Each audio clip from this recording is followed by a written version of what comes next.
Y vamos a charlar con Carlos Bianco, ministro de Gobierno de la Provincia de Buenos Aires. Estuvo en el lugar, pero además obviamente forma parte de la comitiva que fue con Axel Kicillof. Carlos, ¿qué tal? Marco Cittadini, acá en Radio 10. ¿Cómo va todo? A ver si Hola, hola. Ahora sí, ahí Ahí te está, ¿no? escuchamos perfecto. ¿Qué tal? ¿Qué tal? Buenas tardes. ¿Cómo estás? ¿Cómo andás? Bueno, estaba ahí Bien, intentando bien. contraponer un poco por las declaraciones de Presti en relación con el crucero General Belgrano, que seguramente habrás visto, proyectos diferentes, ¿no? Y bueno, ayer o anteayer en la vigilia se vio a gobernadores que evidentemente tienen un proyecto distinto pensando en la patria. Sí, sí, no me extrañan las declaraciones de Presti, diciendo que fue eh, en el marco del conflicto, el hundimiento de la General Belgrano, cuando todos sabemos y Ujú. como se ha probado históricamente, ¿no? Que se trata de un crimen de guerra, básicamente, porque el ARA General Belgrano estaba por fuera de la zona de exclusión, Exacto. o sea que no había ninguna razón para llevar adelante un ataque contra ese crucero, pero te decía, no me extrañan esas declaraciones porque recordemos que Presti es el ministro de Defensa de un presidente que ha declarado públicamente admirar a Margaret Thatcher, que Ujú. fue quien dio personalmente la orden del hundimiento del ARA General Belgrano. Así que no me extraña que ese sea el tono general de este gobierno respecto de lo que sucedió en Malvinas, del reconocimiento de nuestros héroes de Malvinas, etcétera. Por el contrario, nosotros estuvimos con el gobernador, bueno, también como decías vos, con la invitación del gobernador Melella, también estuvo el gobernador Quintela, también estuvieron diputados nacionales, diputados provinciales, etcétera, intendentes también de distintos puntos del país. Estuvimos llevando adelante dos actividades. En primer lugar, la histórica vigilia que se hace el 1 de abril a la noche, Ujú. que comienza el 2 de abril a las 00 en Río Grande, en el municipio de Río Grande, y después al otro día en el acto oficial en Ushuaia, junto con referentes y obviamente con quienes lo organizan y que son quienes son el factotum de todas estas actividades institucionales, que son los excombatientes rindiéndole homenaje a los caídos en Malvinas. Así que sí, fue una actividad muy conmovedora, realmente muy conmovedora. Hay ahí algo para preguntarte que une una cosa con otra que lo tuvo Axel Kicillof como protagonista y en la discusión o en el ida y vuelta con Milei. Uno tiende a pensar que este gobierno tiene claramente una mirada muy poco federal y de muy poca soberanía, lo ven casi cada acto de los que se han dado, pero se encontró con una situación bastante extraña que es esta de celebrar el fallo del Tribunal de Alzada del Distrito de Nueva York en relación con YPF, pero a la vez atacar al gobernador Kicillof, algo que todavía no terminaron de explicar demasiado bien, o está mal hecho algo, ¿no? No podés celebrar y a la vez condenar al mismo tiempo. Pero pasados los días, te pregunto por esto porque hay otras aristas. En algún punto parece que hubiera una parte del gobierno que le termina dando la razón a estos fondos buitres en relación con el tema y que casi que les abre la puerta para el CIADI. ¿Cómo lo están evaluando ustedes? Porque el ataque a Kicillof fue, por supuesto, muy violento, como generalmente es, pero me parece que hay otro trasfondo que tiene más que ver con todo esto que decimos de la soberanía, ¿no? Sí, sí, realmente, como decís vos, una posición muy contradictoria en todo el proceso por parte del gobierno nacional y realmente preocupante lo que hizo y lo que sigue haciendo, ¿no? Porque recordarás vos aquella entrevista, si mal no recuerdo, fue con Majul, con el Ujú. periodista Majul, Sí. en donde Milei decía, bueno, está el fallo, nosotros tenemos la voluntad de pagar, pero no tenemos los recursos y por eso vamos a establecer un impuesto nuevo, decía, en la Argentina para juntar los recursos para pagarle a los buitres y osó decir que además le iba a poner el nombre de tasa Kicillof, ¿se Ujú. acuerdan? Sí, sí, ¿No? claro. ¿Se acuerdan? O sea que lo que estaba diciendo es que había que pagar en ese momento. Ahora, cuando sale el fallo en contra diciendo que no hay que pagar nada porque la expropiación del 51% para tomar el control de YPF estuvo bien hecha de acuerdo a la normativa, a las leyes y a la Constitución nacional, festejan que no hay que pagar. O sea, primero dijeron que había que pagar y que para eso iban a poner un impuesto nuevo y que le iban a poner tasa a Kicillof. Después dijeron que festejaron que no había que pagar y le echaron la culpa de todo esto a Kicillof, que fue quien llevó adelante públicamente durante todos estos años la defensa de cómo se había llevado adelante la expropiación, que fue durante el gobierno de Cristina Kirchner.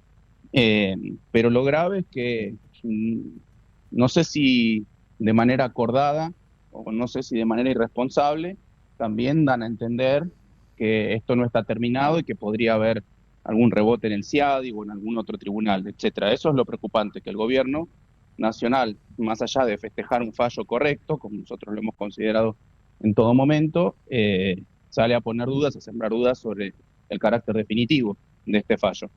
Bueno, me parece que es eso, nuevamente, como decíamos al principio, el carácter contradictorio y problemático de todo lo que hace este gobierno y que tiene que ver con lo que decías, ¿no? Con la falta de respeto de la soberanía nacional, de nuestras instituciones, de nuestra historia, etcétera. Lo ha hecho con todos y cada uno de los temas que ha tocado Milei, ¿no? Tratando de reescribir una historia que solo sucedió en su mente, en su mente.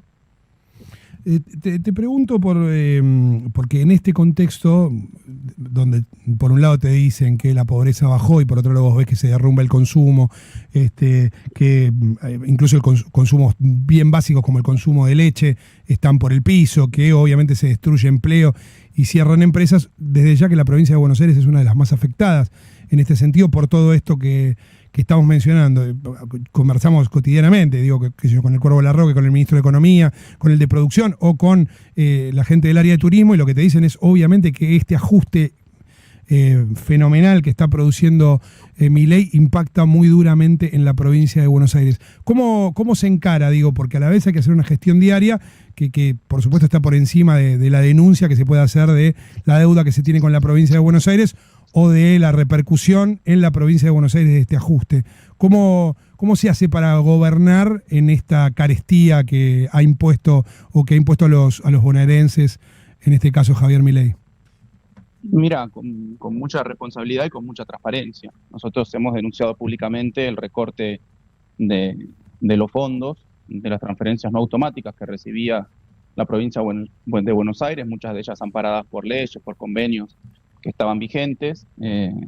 Además del recorte de esos fondos, lo que nos está hoy impactando muy fuertemente es la caída de la coparticipación, los fondos que llevan de manera a partir de la recaudación nacional y obviamente también nuestra recaudación propia. Por eso nosotros decimos muy claramente que estamos en crisis. El gobierno, medio oído de la realidad, dice no, la economía está bien, está creciendo. Y bueno, hoy estaba viendo varios informes, etcétera, diciendo que ya estaba cayendo en términos reales la recaudación del IVA, la recaudación vinculada con el comercio exterior, del impuesto a las ganancias. Bueno, cuando pasa eso es porque la economía está en crisis.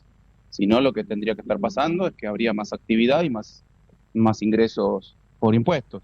Bueno, nosotros lo que hemos hecho es lo que corresponde, ir a la Corte Suprema de Justicia de la Nación. Ya hemos presentado 7 demandas, 7 denuncias por recortes de fondos de distinto tipo del gobierno nacional, algunos vinculados con salud, otros con educación, otros con seguridad, otros con cuestiones ambientales. Ahora este 21 de abril vamos a tener una audiencia con la Corte, con el gobierno nacional, en el marco del reclamo de los fondos que deberían haber transferido a la provincia en virtud de que la provincia mantuvo su caja jubilatoria. Eso es un convenio que está firmado, es una ley que está vigente, y no lo han hecho, reclamando siempre lo que nos corresponde, no a nosotros, no al gobierno, a los bonaerenses, porque estos son recursos para los bonaerenses que después se transforman en obra pública, que después se transforman en mantenimiento y mejora de los hospitales, de las escuelas, de las comisarías, de la compra de patrulleros, etcétera. O sea que nosotros vamos a seguir trabajando en ese sentido. Es cierto que cada vez la cuestión está más ajustada, porque cada vez hay menos recursos, cada vez ingresan menos impuestos por coparticipación, ingresos por coparticipación, ingresos propios a partir del cobro de impuestos provinciales. O sea que la tirantez es cada vez mayor.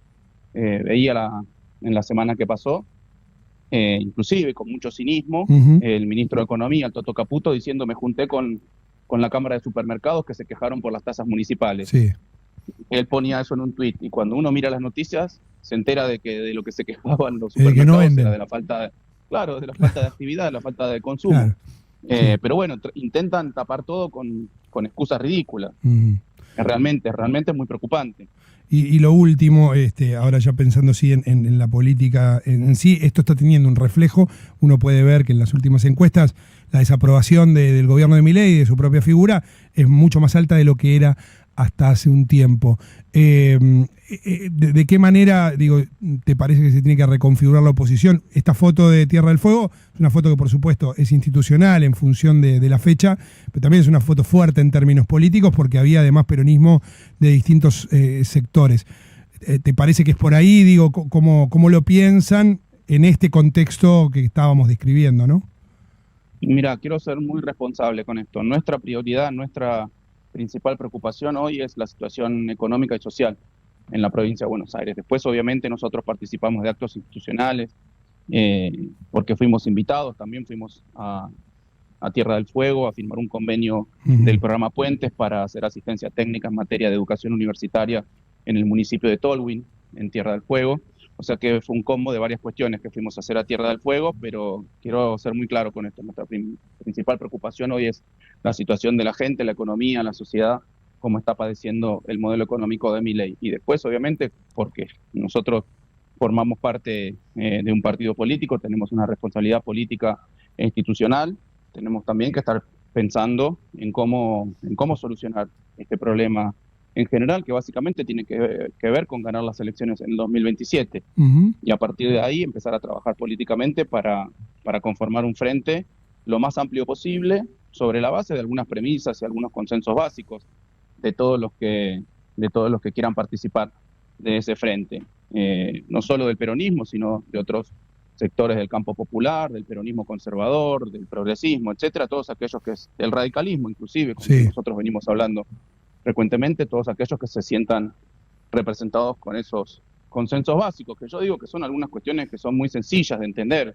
Tiene que ser un proyecto que esté a favor de la producción y el trabajo y no de la timba, y no solamente del extractivismo. Tiene que ser un proyecto que fortalezca la educación pública, la salud pública, la ciencia y la tecnología, la universidad pública. Tiene que ser un proyecto que defienda la soberanía nacional y los intereses de los argentinos. Tiene que ser un proyecto de memoria, verdad y justicia y no un proyecto que defienda genocidas. Bueno, esos consensos básicos creo que aplican a un montón de fuerzas políticas, de sectores políticos, y con todos ellos hay que hablar. Sí. Con todos ellos hay que hablar. Igual sin hacer nombres. Con esos puntos, si están de acuerdo con esos puntos básicos, están adentro, digo yo. Sí, sin hacer nombres dejaste un montón de gente afuera que viene sonando extraña, estrambótica, ¿no? Digo, Por eso, porque yo no prefiero hablar sobre alguien en particular, yo prefiero establecer cuáles son los puntos a partir mínimos, consensos básicos a partir de los cuales se puede trabajar. Si después hay una persona que no se siente representada, y bueno, hará otro partido, hará otro movimiento, hará lo que sea, pero no con nosotros. Carlos Bianco, gracias por estos minutos que nos ha brindado. A ustedes, Que muchas gracias. estés muy bien.